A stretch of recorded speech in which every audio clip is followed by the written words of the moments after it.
Welcome back to Movies TV Mad. You can follow me on Twitter at Movies TV Mad. And welcome to That Showbiz with me, Michael Menas. But everyone online calls me Mick, and you're more than welcome to call me that or anything else you want to call me. From the moment I woke up one morning and heard that the critics hated Blonde, there was only one thing I was going to do, and that's watch Blonde, the biopic about Marilyn Monroe's life, starring the fabulous, multi-talented Ana de Armas. I had no intention of watching this movie until I saw that critics blanketly hated this film, because if they hate something, right, it's probably going to be a great time at the movies. Guess what? I'm one of the few people that absolutely adores and loves Blonde. Now, I haven't read one review of Blonde, but I heard cinephiles, or I saw cinephiles and critics shitting on Blonde over on movie Twitter. And I thought this has got to be a good movie. So I still don't know why they hate the movie. Maybe it's because it doesn't falsely kind of represent Marilyn as some feminist icon that destroyed the male gaze, and maybe it's because it's a more honest interpretation of Marilyn's life. I don't know much about Marilyn's life. Clearly, it wasn't the best life, was it? And really, this film opens, it kind of shows you, exposes what Hollywood was then and what it still is now. And maybe that's not what people wanted to see, but it is true. A biopic should be as true as possible. The sad thing is most of them are not true, and most of them are not as true and as revealing as Blonde was. And Ana de Armas gave a fabulous performance. So the saga about the hatred of Anna, towards the hatred of Anna in this movie, continues, because yesterday she was nominated with a Best Actress nomination for this year's Oscars from the Academy.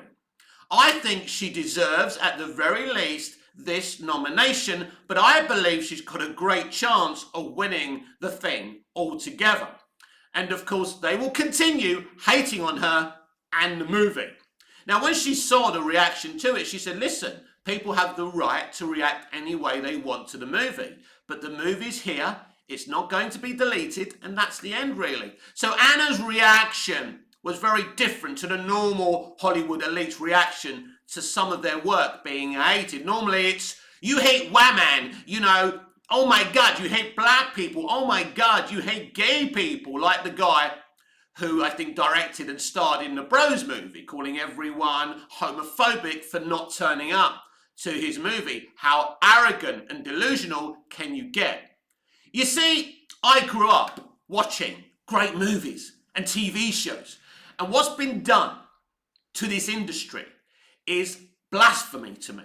It's disgusting. The conversations that surround this industry, the motivations from the people who have hijacked this industry, and you only have to go and watch the so-called Scooby-Doo, without Scooby-Doo animated series, Velma, and see what kind of hideous, crazy people are now working in this once beautiful industry, in this beautiful art form. So they're very, very angry about Ana de Armas getting nominated. They don't like Anna because they're jealous of her, because she's an outsider. And this industry and the Critics Association and many members of that association hate outsiders, because the critics and Hollywood share the same DNA. It's a country club, and they do not like outsiders. Maybe they don't like the way she got involved with Ben Affleck, fair play to her. She did what many people do. They get involved with someone with power to gain the opportunities that they need. There's nothing wrong with it. Now, the reason you have to do that in this industry, because they never let outsiders in. And this is how an outsider gets in. They don't like Anna because she's an outsider. And how dare she involve herself in this Marilyn Monroe biopic? So they hate the movie. They hate Anna, and they hate Anna's nomination as Best Actress. For me, and I've seen all the movies of the women who have been nominated in this role. I mean, is it Best Actress? Is it Best Lady? Is it Best Actor who happens to be a female? Can we say female anymore? I don't bloody know. Should we just say ladies because it doesn't have man at the end? Although some people may get offended without something, without man at the end, especially people in the entertainment industry with that DNA. But yeah, so I don't like bullies. And these critics are absolute bullies. They've been bullying Blonde like they've been reviewing 1987's Master of the Universe, right? I mean, I love that film, but it's clearly, you know, people had every right to give it bad reviews. But this is a really well-made film, a beautifully directed film. I may go as, you know, close to say as a fucking masterpiece, right? Beautiful cinematography, a beautiful performance by the star of the film. This is everything you want to see from a biopic, but it offends these people's sensibilities on their worldviews. And this is where we are today. When you read a review, they get offended if there's not enough diversity. What has that got to do with a good work of art? Nothing. But they'll mark you down for not having enough diversity. And if they feel you're representing a minority or a woman in the wrong way, they'll mark you down on that as well. This is the kind of society we're in today. What has that got to do with a work of art? Absolutely nothing. Let's be absolutely clear here. Ana de Armas deserves her Best Actress nomination at this year's Academy Awards. And I'm going to say she deserves to win it. And if she does win it, I'm going to punch the fucking air. You know why? A, she deserves it. And B, the right people are going to be upset. I'm sick and tired of movie Twitter and the cinephiles who think they know it all, and the Critics Association who think they know it all, who think they know more than the consumer. Stop listening to these politically driven racist people, because they are racist, right? Because they may not be abusing, you know, people of colour or minorities, but they have a bigger racism, that they believe no outsiders should come to Hollywood without permission. To them, Ana de Armas is an outsider who's getting too big for her boots. Anna just does her work and goes home. She doesn't politically lecture her fans and her consumer. She's an old-fashioned type lady. I don't think we've had as talented as a female actor in the past 3 to 4 decades. I think she's a very, very big deal. She's going to go from strength to strength. I first saw her in the James Bond movie, the latest one, Die Another Day. I think it's one of the worst James Bond films ever made, but I was shocked how good this woman was. Now, I have to apologise for my bias. I just thought this was an attractive lady thrown into a Bond film. I was surprised what I saw, that I actually liked the character she played. I think most females today in entertainment are represented in such a bad way that you hate them for some reason. I don't know why they want you to hate them. Then they'll say to you, well, you're intimidated by a strong woman. Nah, that's not it. I like people who have interesting personalities. I like good people who have a good heart as well. And that's what I saw from Anna's character, a very interesting, you know, dynamic character. Guess what? She was literally in it for 5-10 minutes. That's a shame. She was the best thing about this film. She was better than Rami Malek. Not because Rami Malek is a bad actor. He's one of my favourite actors. He's going to play Buster Keaton, ironically, in another biopic. Can't wait for that. But she was the best thing. Even, you know, Daniel Craig is great as Bond, but at the end of the day, she was the best thing about this film, and she was barely in this film. That told me, you know, you're not just a pretty face. Now, that's not good. I was judging an attractive woman and, you know, thinking, oh, no, she's not going to be a very good actor, and she's just there because she's really attractive. That's on me, and I apologise to Anna, and any attractive woman, by the way, or attractive person, you know, for that thinking. We do have bias that we have to get past in our lives.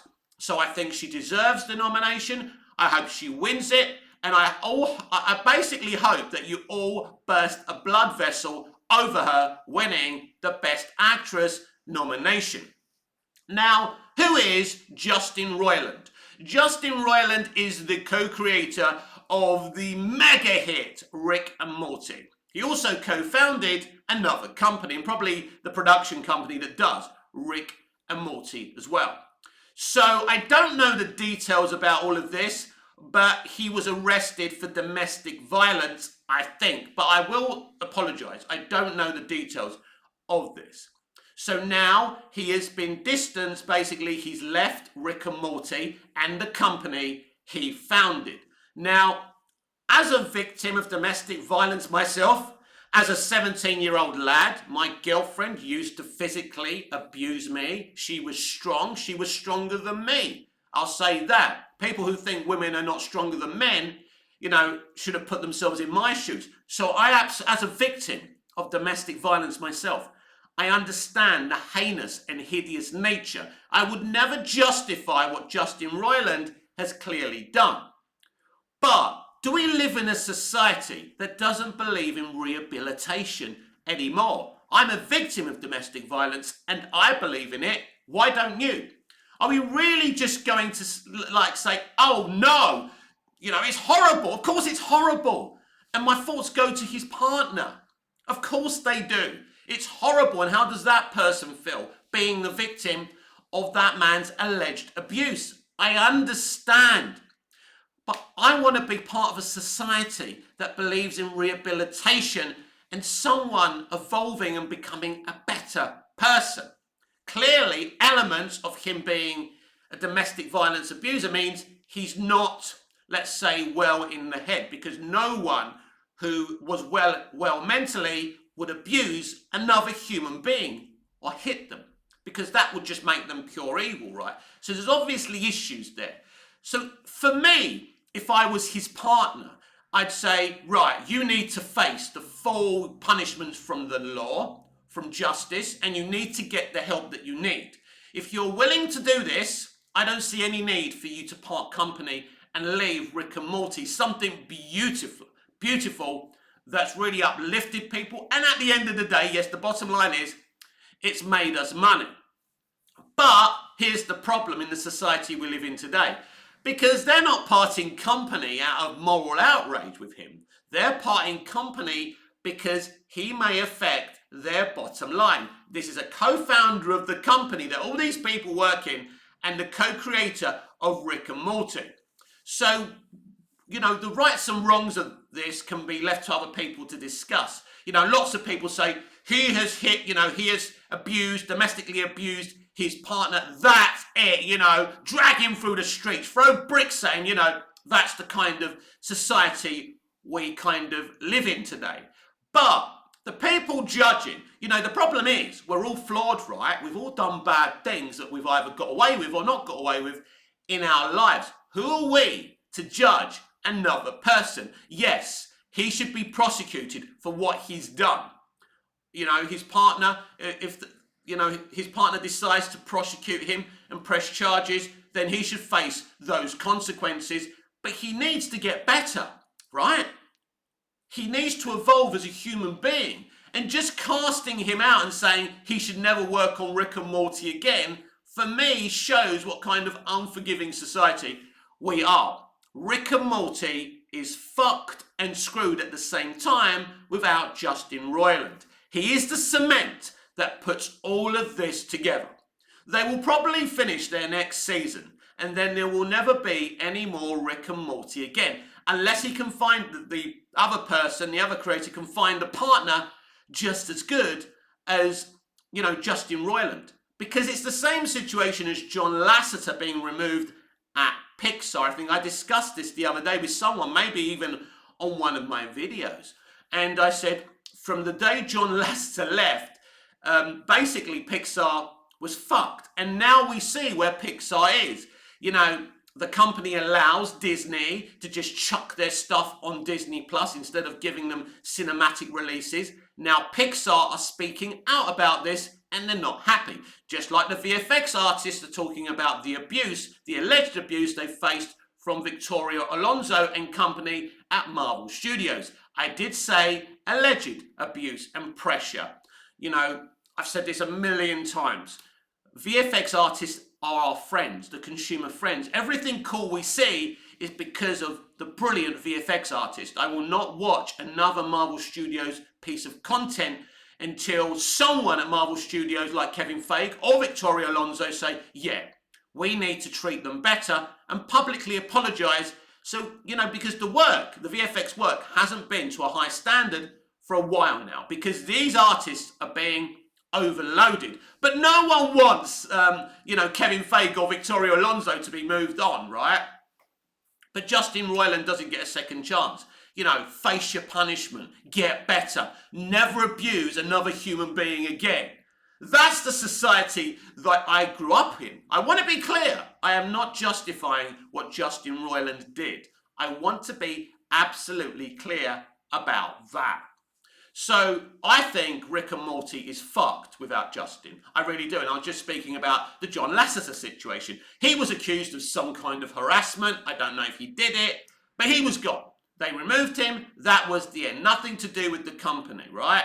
Again, you know, it's a situation where if someone's harassing someone or touching someone or doing something that you shouldn't be doing, they need to face some kind of punishment and they need to come out and apologize to their victims.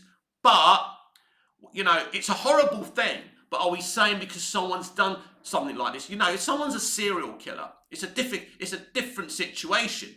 You would say, oh my God, that's a serial killer. You should never work on Rick and Morty or Pixar again. But we're not talking about a serial killer here. We're talking about something that is hideous and heinous, that the person needs to face the consequences for. But are we saying that this person and people who harass and do things like this should be just thrown in the phantom zone? I will never justify those acts, but I'm also someone who believes in forgiveness, considering I grew up at school being bullied and harassed myself for having dyslexia. I didn't speak till I was 2 years old. You know, I had problems with my mental health and loads of things. I've discussed this so many times.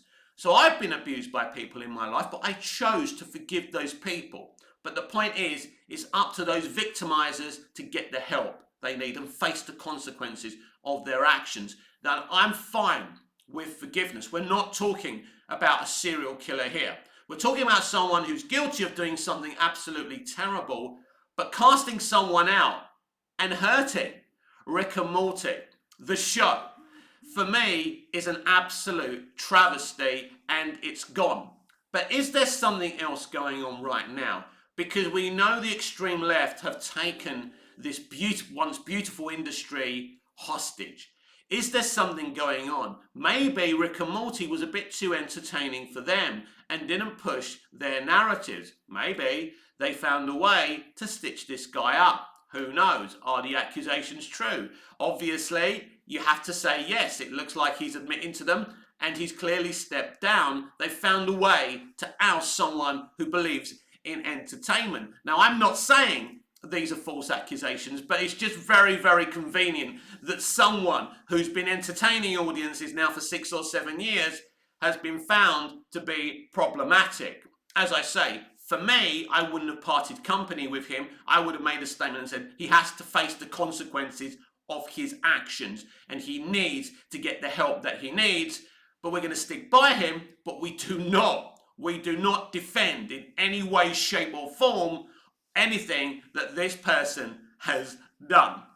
So there's that. Now, finally today, I want to talk about some really, really positive news on That Showbiz. Because one of my favourite actors, Michael Coldidz, has been cast as Lex Luthor in season 3 of Superman and Lois. Yes, Todd Helbing, the creator and one of the creators and the guy who runs Superman and Lois, has done it again. Michael Coldidz was in The Walking Dead. Everyone talks about his performance in The Walking Dead. But Michael Colditz's peak performance was in the cop drama Southlands with Benjamin McKenzie. He was excellent in that, and him and Ben were absolutely outstanding. It's a great show. You should check it out. Michael Coldidz is a beast of an actor. This is not your run-of-the-mill CW casting. This is HBO peak casting. Now, there has been a theory through lots of Superman and Lois fans that actually it's HBO Max that have been running Superman and Lois from the very, very beginning, kind of secretly and unblatantly. But this is not the kind of casting you see from a show that thinks it's going to be cancelled after its third season. This is the kind of casting for Lex Luthor I would expect from James Gunn. And who knows, maybe Michael Coldidz could play Lex Luthor as well if DC Universe, in DC Universe. Who knows how it's all going to work out? James Gunn yet to make those announcements. James, we are waiting, and I'm getting utterly impatient about that. But this, everyone, is peak casting, because this is the kind of Lex Luthor from the Superman animated series, the kind of casting I've been expecting from Lex Luthor. You look at the castings for Lex Luthor, and most of them have kind of been, in a way, wrong. Wrong in every single kind of shape, way, or form. Now, I loved Gene Hackman's Lex Luthor growing up, but if you think about it now, totally the wrong casting. He was cast because he was Gene Hackman. You look at the guy on the Lois and Clark New Adventures of Superman TV show. A lot of people like him as Lex Luthor. I think it's totally wrong for Lex Luthor, but that's just my opinion. Now, Michael Rosenbaum was peak casting. The guy looks great bald, and he performed the shit out of that character. I think that's the one time they got the casting right. Now, Kevin Spacey is outstanding in Superman Returns, and he does kind of look like Lex Luthor when he's bald. That's more kind of a more accurate kind of depiction. But again, he's cast because he's Kevin Spacey. He would never be cast now because of everything we know. Allegedly, he's been accused of doing, and he's still facing legal action because of those alleged events. But Michael Coldidz is peak casting. When I saw this, I wasn't actually that excited about watching Superman and Lois season 3. I didn't know if I was that motivated for it. This has motivated me because this is intent from Todd Helbig. This is intent. This is the kind of casting you don't usually see on the CW, because clearly this is evidence that the CW are running shit. The CW has literally been sold, and WB, I think, have got a little minority stake in it. They may not even have that. I don't really have the details of what the details of that sale was. But the CW and WB are done together. You're not going, after their little runs of some stuff, it's all over. So this is why some people are assuming that Superman and Lois will be done after season 3. I think Superman and Lois will survive if the ratings are good. And casting Michael Coldidz as Lex Luthor really helps a lot of interest, because people who used to watch him on Southlands, like me, people who watched him on The Walking Dead and loved him and other stuff, he's done so many things, not just The Walking Dead and Southlands. As I say, this is a beast of an actor playing a beast of an iconic character. This is the kind of, casting we want to see. Obviously he's a very famous actor, but this would be, one of the best actors in film today getting this role. As I say, this is HBO level casting, not CW casting. It's so good. It's like them, when they cast Pedro Pascal as Joel in The Last of Us. It's that level casting. And he is going to give you a phenomenal, accurate Lex Luthor. What can you expect from his Lex Luthor? Kingpin levels from the Netflix Daredevil show. That's how good this guy is going to be. Yes, Vincent D'Onofrio, who plays Kingpin in the Netflix series, was one of my picks, along with Michael Rosenbaum, to be the DC Universe Lex Luthor. Now, obviously, James Gunn, not Kevin Feige, but James Gunn, has huge connections with the MCU.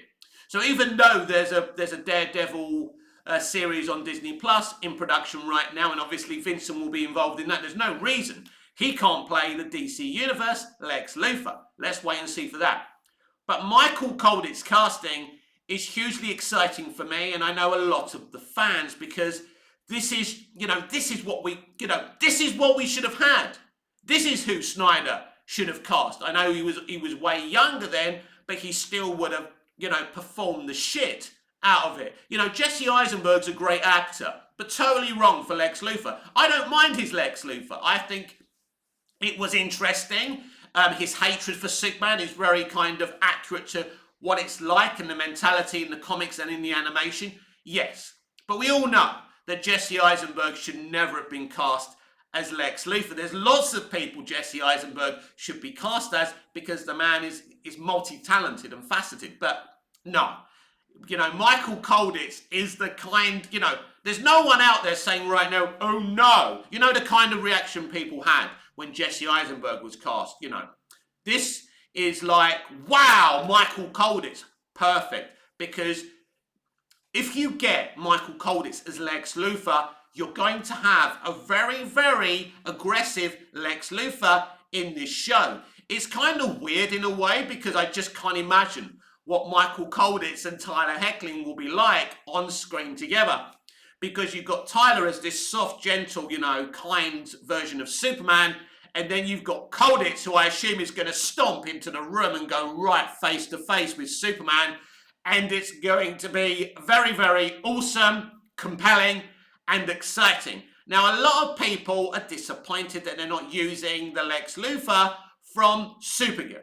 Now, for me, it's been obvious from the beginning that Superman and Lois is on a different universe than the Arrowverse and Supergirl. So that's why they're using another Lex Luthor. Look, I believe this actor is a better casting as Lex, but I will say something about the guy they used on Supergirl and the Arrowverse crossovers. I think he was great and he did a great job. And he worked for the tone of the Arrowverse. But this guy is other levels, because this is going to be a very dark version of Lex Luthor. It has to.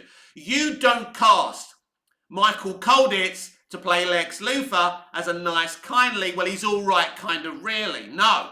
This is going to be a brute of a Lex Luthor. And of course, on Titans, they cast another version of Lex Luthor. And that, my friends, is what the multiverse is about.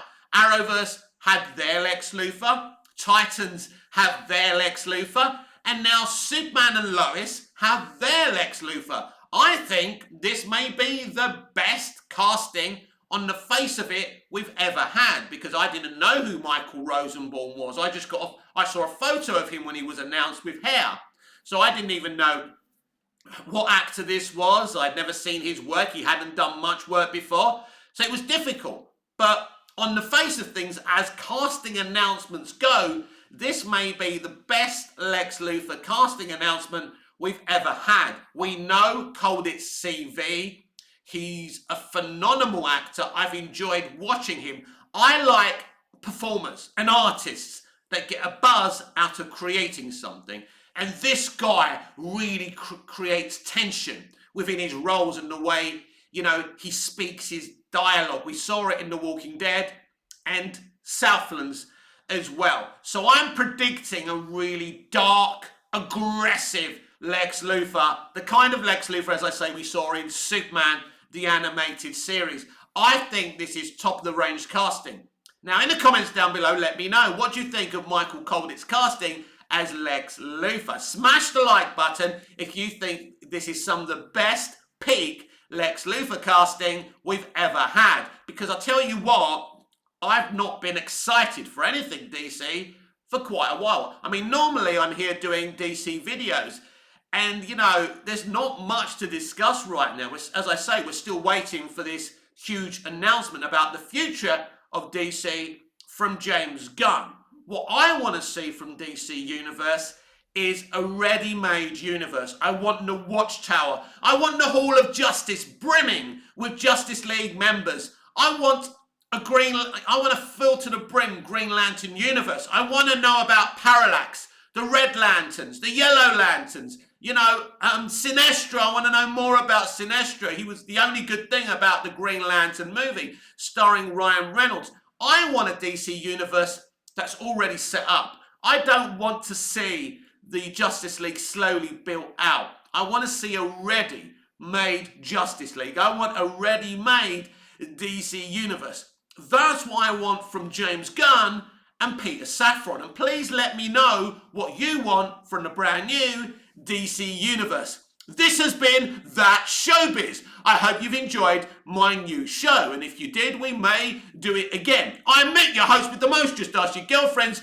and your wife. Please like, share, comment, subscribe, hit the notification bell so you never miss this beautiful perfection, and I'll see you in the next video. Until I see you again, goodbye, au revoir, auf Wiedersehen.